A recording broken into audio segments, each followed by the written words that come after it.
A lot of prominent Niger Deltans are coming out standing in solidarity with Fubara over the purported procured court judgment stopping the allocation of Rivers State local government areas. Some of them are saying and are making it clear that, look, if they are not careful, Fubara will mess Wiki up and Niger Deltans will react. A judgment that could send Rivers State into a political and financial tailspin, with the far-reaching possibility of effectively crippling governance in the state.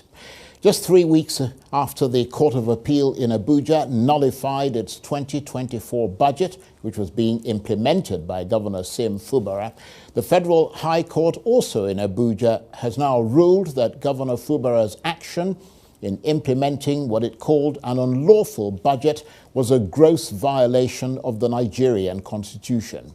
Justice Joyce Abdul Malik called it a constitutional aberration that must not be allowed to continue. So she ordered the Nigerian Central Bank to stop releasing monthly federal allocations to the Rivers State government.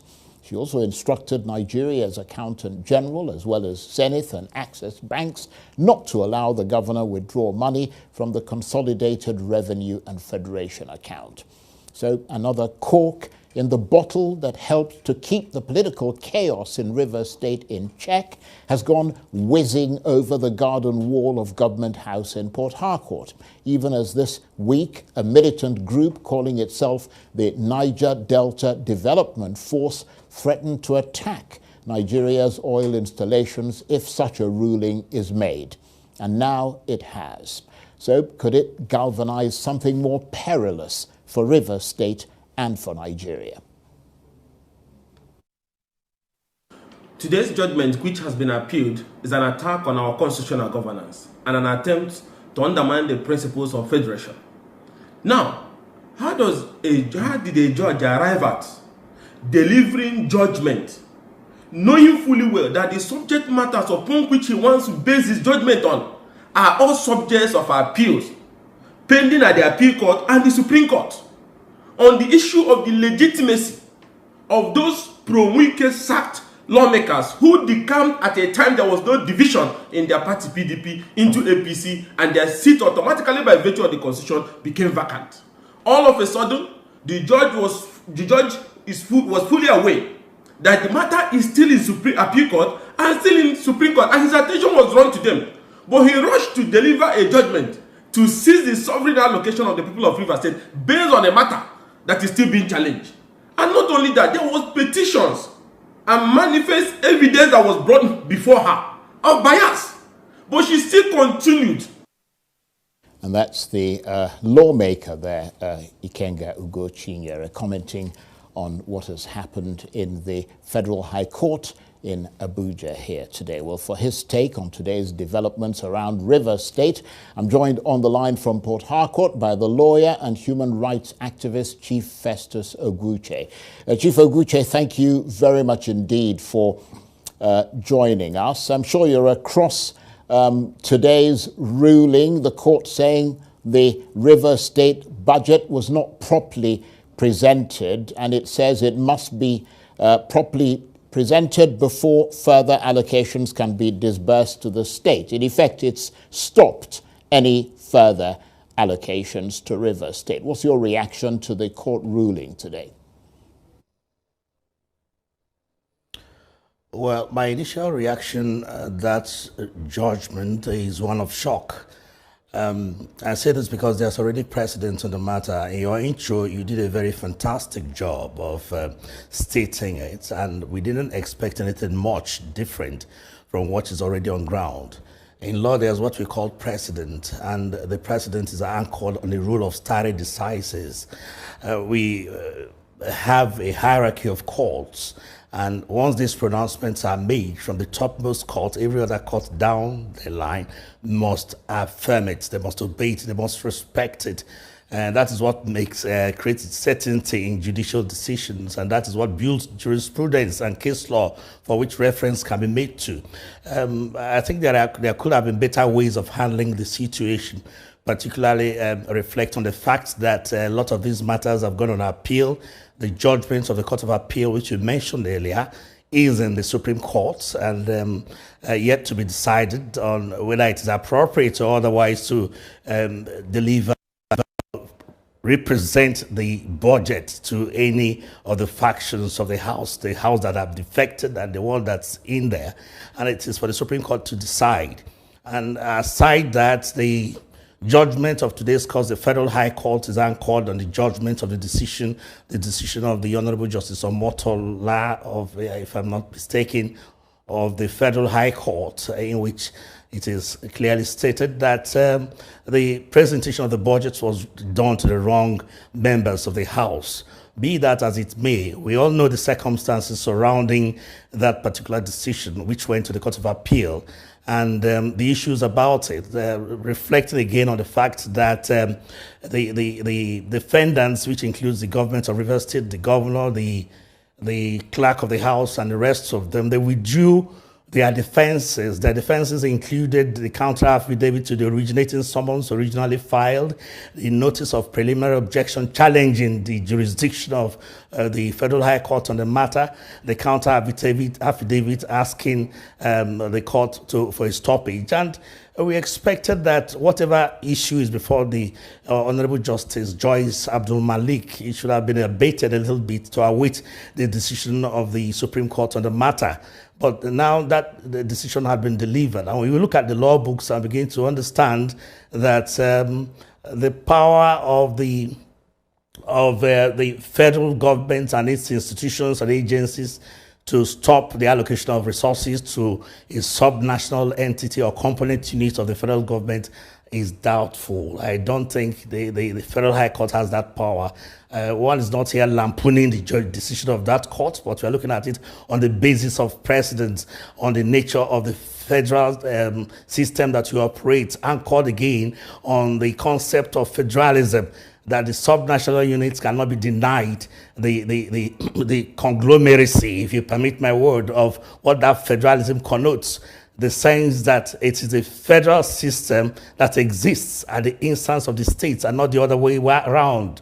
The states do not exist at the instance of the federal system, no matter how warped our own system is. The likes of Professor Isawa Elaigu has described it as a unitary federalism. I don't know where that exists.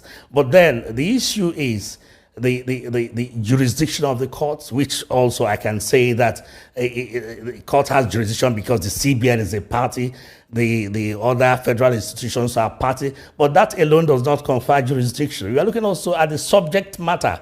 It has to do with the allocation of resources to state entities. And if that be the case, then those other entities that are joined are just merely sort of cosmetic, so to speak, because I think it's something that the State High Court should have taken jurisdiction. Right. The members that went to the Federal High Court in Abuja. Okay. Go on, finish your thought, but we've got to move on. Your thought. All right. Should have even brought it before the State High Court here to state that for so reasons, for that reasons, please do not allow the state government to expend any further resources from the allocation rather than taking it to the Federal High Court. Okay, well, I mean, you've made some quite illuminating points there. One of them, of course, being the sacredness, if you like, of precedent in legal sort of proceedings. And we made reference to that 2004 Supreme Court judgment which declared illegal the federal government's attempt to withhold local government allocations to Lagos State, declaring that attempt unconstitutional. How much does that apply as precedent in this case, or are the circumstances perhaps a bit different? Yes, that's quite some beautiful question. There's no distinguishing feature between the judgment in the 2004 Supreme Court decision in Attorney General Lagos State and Attorney General Federation. Recall that it was Yemi Osibanjo who was the Honorable Attorney General of Lagos State that time. And if you look at the list of lawyers that made their imputes, I think there were some lawyers that were invited to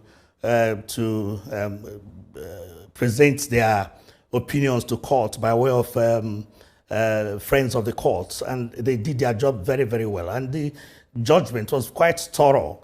It was Honorable Justice Ways Kutigi, the respectable Dicky Toby. They were all on the panel.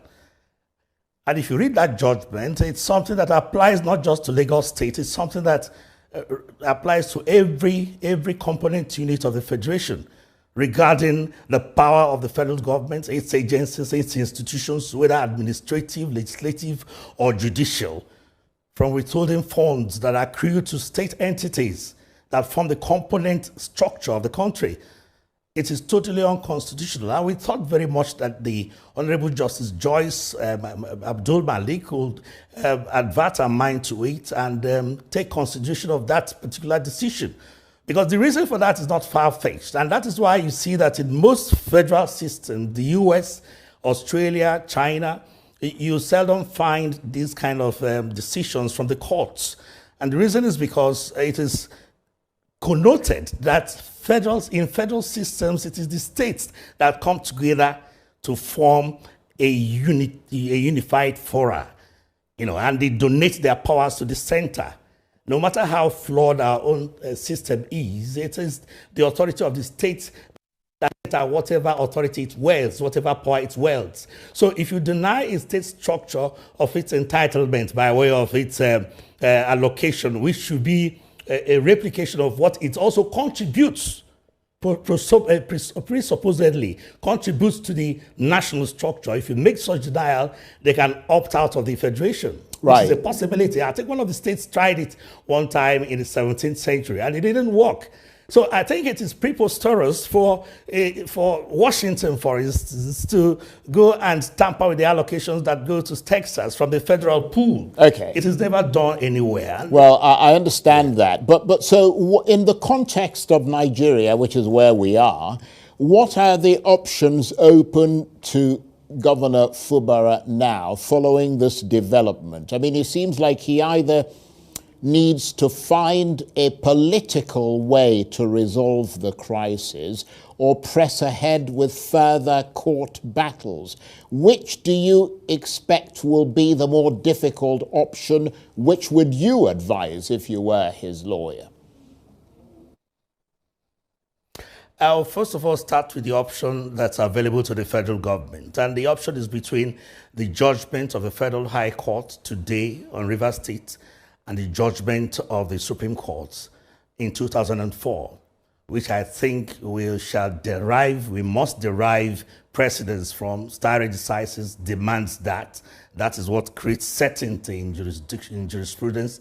That is creates certainty in the law. That is what engineers the nobility of the legal profession and the judicature. That in that choice, the federal government should swing on the side of the judgments of the Supreme Court in Attorney General Lagos State and Attorney General Federation. You know, the controversy is beginning to take very the kind of dimensions that one will think is very discomforting for any emerging democracy like ours. We have not fully emerged. A lot of things are still being kept at bay. A lot of issues are still yet to be perfected. The electoral system, the judicial system, the administrative structure, the political structure. And it's something that people should tread very cautiously on matters of this nature. I don't think there's any reason whatsoever for the federal government to deny the Rivers State authorities of those allocations on the basis of the judgment of the Supreme Court, on the basis of the practice of democracy, on the basis of the federal system that we profess to be adhering to as it is currently, no matter how warped that system is. For Governor Fubara, I think I'll see this move as just an arm-twisting tactic, and I think it will have helped to develop our jurisprudence, because at the end of the day, all these cases will end up by the Supreme Court, and we have a much more enlightened table to make our choices. But then the deprivation is something that it may not be able to. It may not be able to swing along, with total indifference to the implications. The orders and the arm twisting techniques is something that he may not be able to overlook, and maybe a political solution may be possible. All these are geared towards maybe getting him to accept certain issues, certain things that may be not acceptable to him. But politics is all about give and take.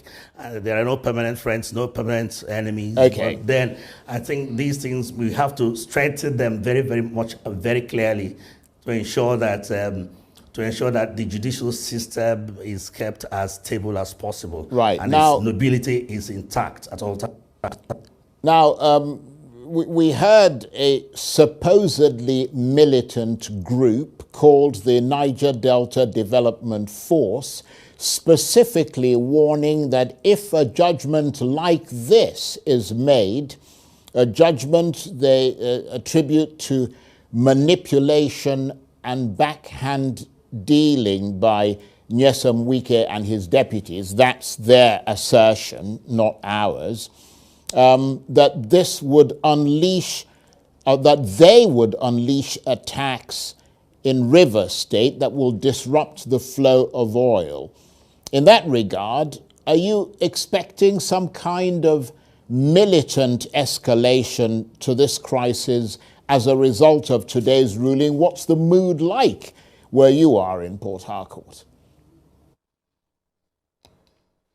Well, the mood here is that of cautious speculation as to what will happen. Nobody prays for the resurgence of militants in this region. We all were here when this thing was at its height, and it was not a very good tale to tell. And I expected that the forces, the gladiators, the powers that be should put these into consideration and not to overheat the polity unnecessarily. I would say that governance must be allowed to move, and it should not be stopped midway at the instance of a few individuals. We are talking about millions of people that populate River State, both the indigenes and the non-indigenes and the residents, and people who will be affected in so many ways by the judgment given today. That's why it's very, very important that in doing some of these acrobatics with politics and the democratic system which you operate, caution should be put together. I'm not very comfortable with that call by the militants, and nobody wants to look out for any militancy anymore. It was Professor Yemi Osibanjo who came with his dexterity and stopped the wave of militants that was going on here. Nobody was comfortable here at all. We were all running out of the place, and peace and quiet returned. But these political gladiators are very fond of this, and each time it happens, of course, it will result to some calamities that you never envisage. We don't look forward to that. To those militants that are doing that, I think they have to sheath their swords. These politicians, they understand themselves. They can jolly at their own will. They can raise their swords against themselves at their own will. When they settle, a lot of us are not there. And it requires also that the people who are running the affairs of this country should be very cautious about things like these issues of this nature. People are yet trying to grapple with existence, with life, with the excruciating poverty that is ravaging the entire country. And this type of development is totally and completely uncalled for. Charles. Right, indeed. Barrister Ogwuche, it's a year, I understand today, since the threat of impeachment against Governor Fubara began, and I suppose his fear must be, in terms of reaching some kind of political settlements, that allowing those assembly members back would restart the process of impeachment against him. I mean, do you think that if the threat of impeachment is removed, that the governor would be happy for those 27 members to return, or is that an absolutely no-go area? I mean, in terms of, advancing the potential for a political settlement to this crisis, because it just seems intractable and it's getting worse. I think it's all a matter of ego. Ego is all about it. Who gets what? Who gets into what political position? Who gets what authority? And it's all, as far as I'm concerned, very frivolous. This issue should not govern the affairs of this country or any component part of this country at all at this very critical stage. The governor had shown by the cases that have been flowing from the courts, some bit of predilection to allowing settlements to come in. That was why he quickly allowed the processes before the Honorable Justice Omotosho to be withdrawn.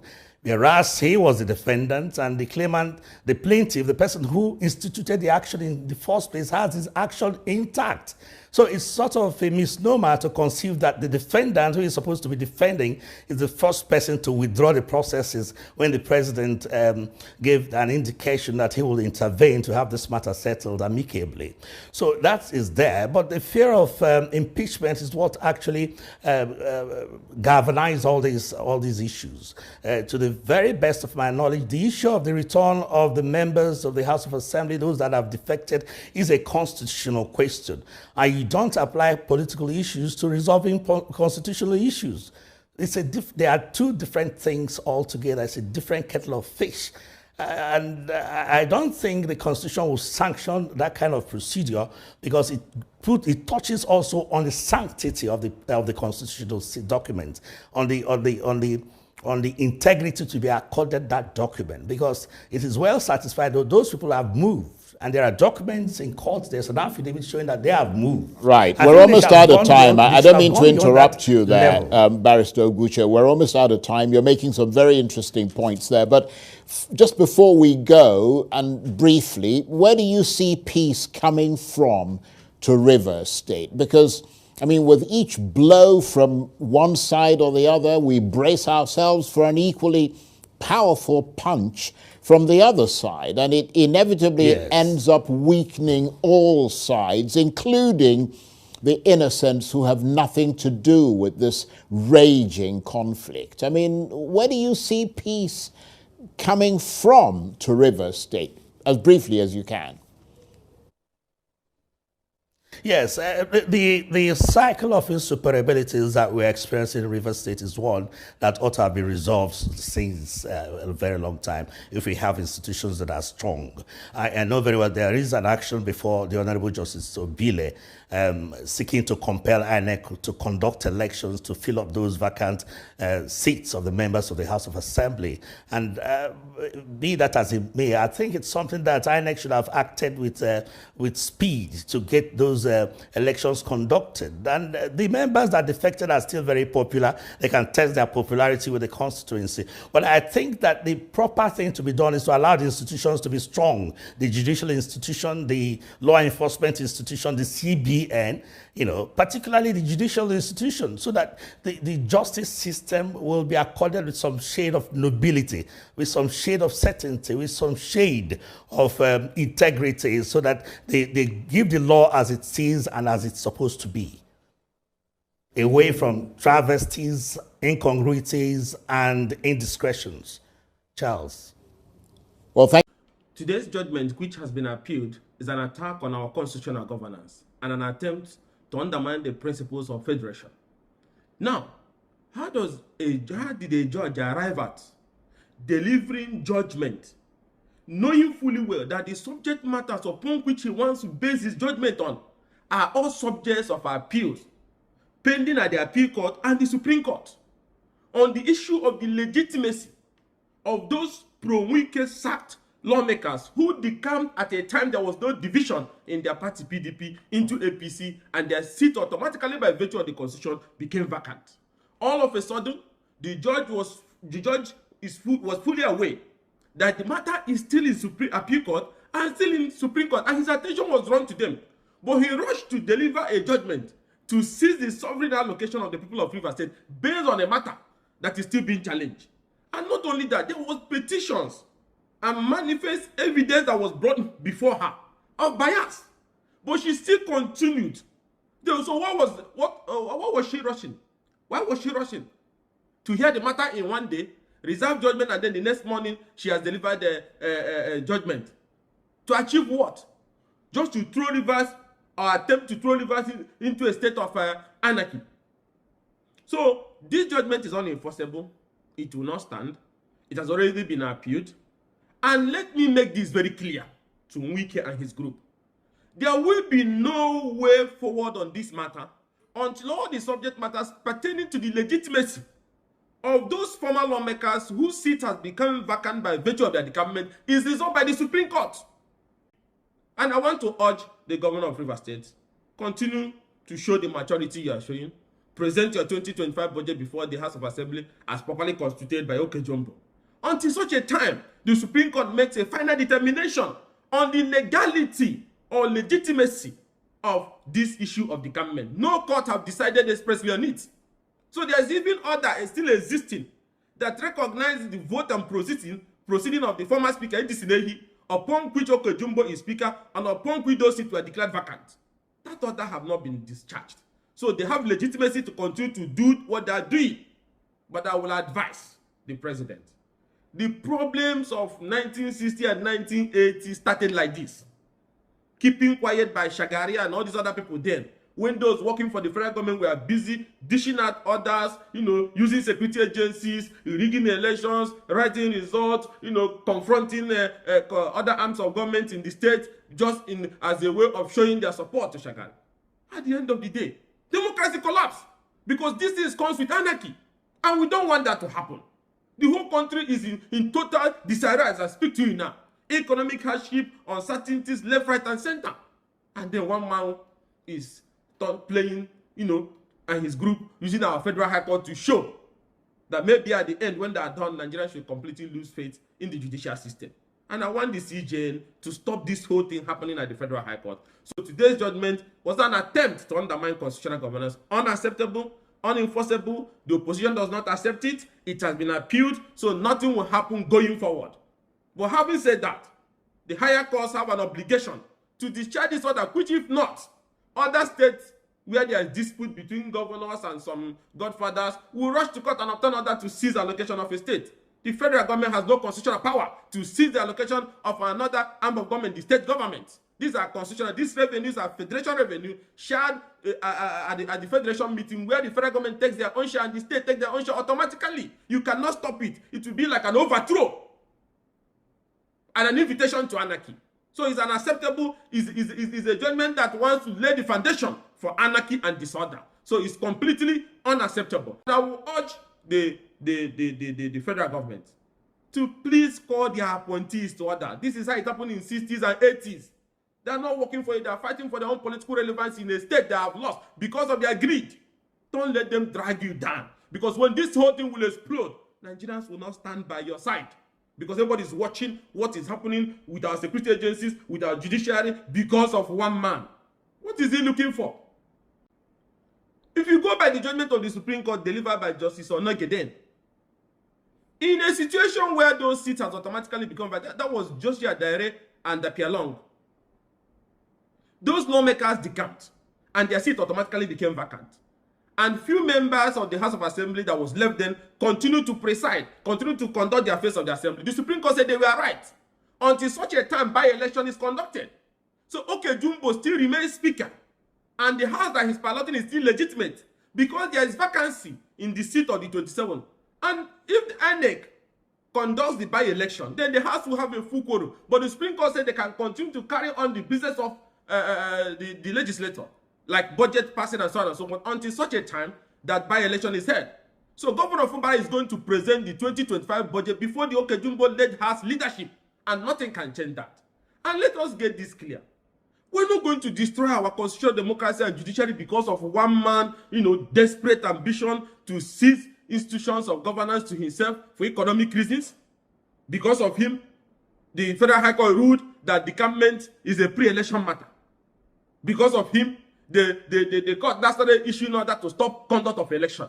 Another Federal High Court in Kano have even escalated it further, learning from what the Federal High Court did in Abuja. And now suddenly, you want to use the Federal High Court to seize the sovereign constitutional allocation of another arm of government, another tier of government, the state. Federation allocation is not owned by federal government. Federal government is a party to sharing of that federation revenue. So it is statutorily shared to the state. It is a sovereign fund of the state when it gets to the state. If the governor is not doing the right thing in the discharge or usage of that money, there is a state house of assembly that should call him to order. If you have the number and the legitimacy, you can attempt impeachment. But because you know you don't have the legitimacy, now you are trying to legislate using the court to now use the federal to seize the allocation of the state government. That has never happened in any constitutional democracy. There's even no provision for that. That was one of the reasons when federal government under President Obasanjo seized the allocation of Lagos State government, the local government fund. The Supreme Court made it very clear. And that was how President Bola Ahmed Tinubu, then governor of Lagos State, was able to retrieve the money that was seized by the federal government. So why are we trying to change our constitutional governance, change our laws because, you know, we can't get over the fact that he cannot manipulate or continue to manipulate governance in Rivers State? He should live with that fact. But all eyes are on the Federal High Court. You see all these things you are doing. The Federal High Court. The whole country is watching you. On this Rivers matter, the Federal High Court might rise or collapse. And the agency should not keep quiet and be allowing them to be doing what they are doing. Over 30-something expert applications. Cases filed in next minute, expert in favor of Ogwuche. Are we stupid? Are we fools? We're not fools. Judgment is not about dishing out of judgment. It is the perception. It is the belief that justice has been done. Where is the justice in almost over 20-something applications that have been granted? Even the ones that their judicial in state high court are brought to federal high court. Even when judges in federal high court Port Harcourt are sitting, they will say, oh, they are not going to give Wike group what they want. They will transfer the cases to other judges. But a petition have been written against judges who have shown manifest bias. And the CJ allowed them to continue. That is how Justice Abdulmalik Judge continued, rushed it. Even the right of reply by those before her court, she shut them out and just arrived and then delivered judgment, seized allocation. That is going to be practically impossible. Now the government has appealed this judgment, and we're very confident that higher courts would discharge this order, which is unknown to our constitutional governance, which is a recipe for anarchy. And I'm calling on Rivers people to rise. You can see now that this is not about Fubara. It's about one man's hatred for you people. He wants the state to be grounded. The last time their supporters, the Ogwuche group, you are burning and bombing your local government headquarters, shooting at people, carrying bombs to rallies. So you can see this is madness. It is no longer news that the battle for supremacy between Fubara and Wike Rivers State has been lingering for quite some time now. And Wike seems not to be stopping soon. Pro-Wike lawmakers in Rivers State are at their own venue, trying to cause chaos in Rivers by way of procuring legal judgment in their favor. However, so many prominent Niger Deltans have stand solidly in solidarity with Fubara, and they are still lauding it that if they are not careful, if they try anything to, if they make the attempt to stop Rivers allocation, Niger Deltans will react to it at the appropriate time.